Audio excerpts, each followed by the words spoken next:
of the day. Today's hand comes from one of my readers, Xavier, who's playing 10-20 no limit hold'em and has a stack of $2,700. Mid position in this hand raises it up to 70. One caller in late position, and the hero, Xavier, is in the big blind. In this spot, he decides to call, which is a move I'm okay with. Normally, Queen Jack offsuit doesn't play great, especially against early or mid-position raisers in a full-handed game, but you are in the big blind, you're closing the action, and you're only calling 50 to win a much bigger pot. So you're getting great pot odds. For that reason, I'm okay with calling here. Let's go 3 ways to the flop.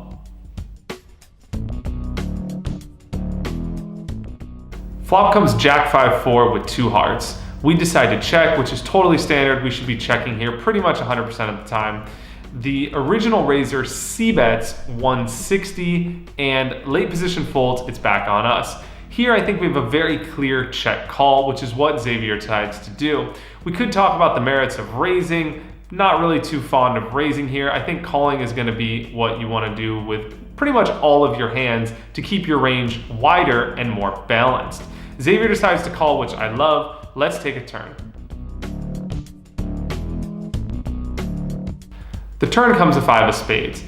Now this turn is a little bit unique because this turn card is better for our range than it is for our opponent's range. Why? Well, it's easier for us to have a 5 calling a raise pre-flop in the big blind than it is for the original raiser to have a 5 who raised from earlier mid position.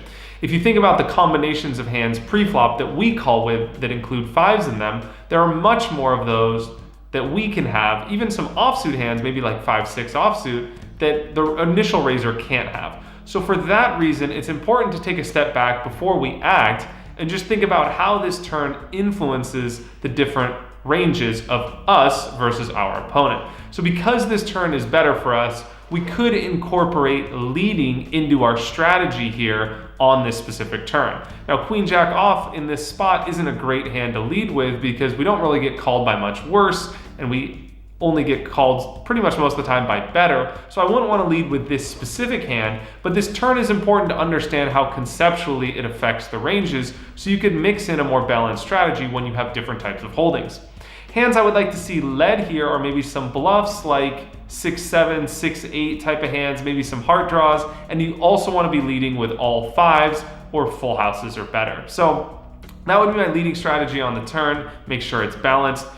On this turn with this specific hand, I like a check. We decide to check. The raiser bets 350. Now it's back on us. And in this spot, I think default might be check call. Depending on the player, I might even opt to check fold here. I know that's really, really tight, but sometimes the players that we're playing against just don't ever c-bet this turn for a double barrel with a weak range. So when they bet the turn, they're always going to have strong hands. They're always going to have hands they're betting for value, and we're crushed by those hands. In fact, if you think about it, this turn makes our opponent's range very polar. He either has very strong hands like ace-jack or better, or he has bluffs. Most people aren't going to bet this turn with something like king-jack or queen-jack because they don't want to get called or check raised. It puts them in a tough spot. So when our opponent bets this turn, I pretty much put him on queens or better or a bluff. And if we don't think he's bluffing often, we might just have enough reason to just fold here. Again, this is like hard for me to analyze these specific situations because so much of my strategy, as you guys have seen, is player dependent. Like when I'm live and I'm playing against my opponent and I can see them and I know what type of player they are, I have information that's more than the information that I have in this hand. So against some players, I would happily call down here. Against other players, I would snap fold. So it's kind of hard to say exactly what you should be doing here unless we just only stick to game theory, which is not the only thing that I think you should be considering when you play live poker. So I don't want to be vague and beat around the bush and not give you an answer, but I honestly think in this spot, what you should do should be highly based on who your opponent is. If they do have a very, very balanced strategy, you could opt to call here and then probably fold certain rivers, especially if the hard draw gets there. So as played, Xavier now check raises to 700, which is sort of a weird play. I understand what he's trying to do here. I guess he's trying to get information or not put himself in a tough spot on the river. Like if his opponent calls, he could just check fold the river maybe, and he's trying to like make the hand easier to play in some way. But I think this puts ourselves in a very, very tough spot. I would much prefer Xavier just to check call here and reevaluate, use a live read, and figure out what to do on the river based on who your opponent is and what you know about them and what the river is and what hands we have in our range in general. Use a little bit more theory here to play this hand. When you do a play like this and check raise, you're just putting yourself in way too difficult of a situation to know what to do, and you allow your opponent to play pretty damn well. In short, I'd much prefer a call here on the turn and reevaluate the hand on the river. As played, we check raise to 700, our opponent calls, and let's take a river. The river comes a 5 of hearts, giving us a full house, bringing the flush draw on the flop, which is pretty much irrelevant at this point.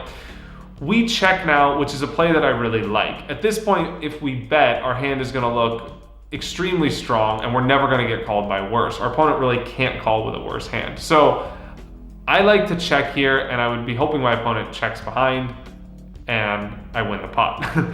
We check, our opponent now shoves all in, and it's on us.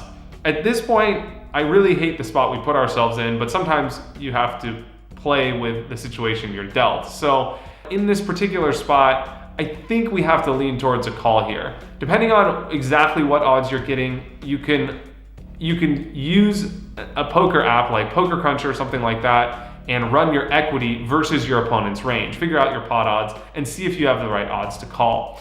The reason that I like calling here from a game theory standpoint is that this is pretty much the best hand we have. I don't think we ever have a 5 here. I think we're gonna shove all in on the river with a 5.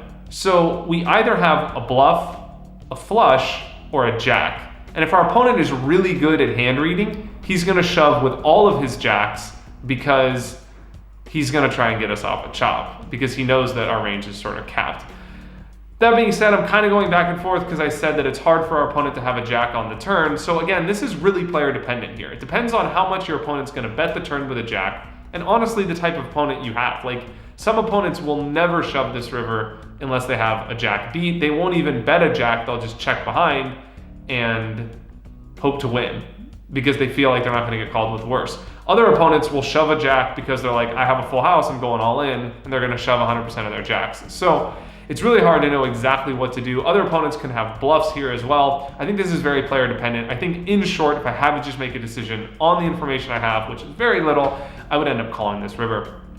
So that's it for this week's hand of the day. I know I didn't show you the results, but Xavier was really smart when he sent me this hand. He didn't want me to be influenced by the results when he sent them, so he didn't actually tell me what actually happened. I sent him an email back today and said, hey man, what happened? Because I was actually curious, and I actually have no idea what happened in the hand. So I'm gonna throw out the same thing at you guys. Leave me a comment below, let me know what you would have done, how would you have played the hand, and in a day or two, I will pin the comment to the top of this thread with the results and what happened. So I'm gonna try something new on the YouTube, see if it works, and see how you guys like it. Leave me your thoughts with a comment. I hope you enjoyed this hand of the day. Thank you guys so much for watching, and I'll see you guys next time on the hand of the day.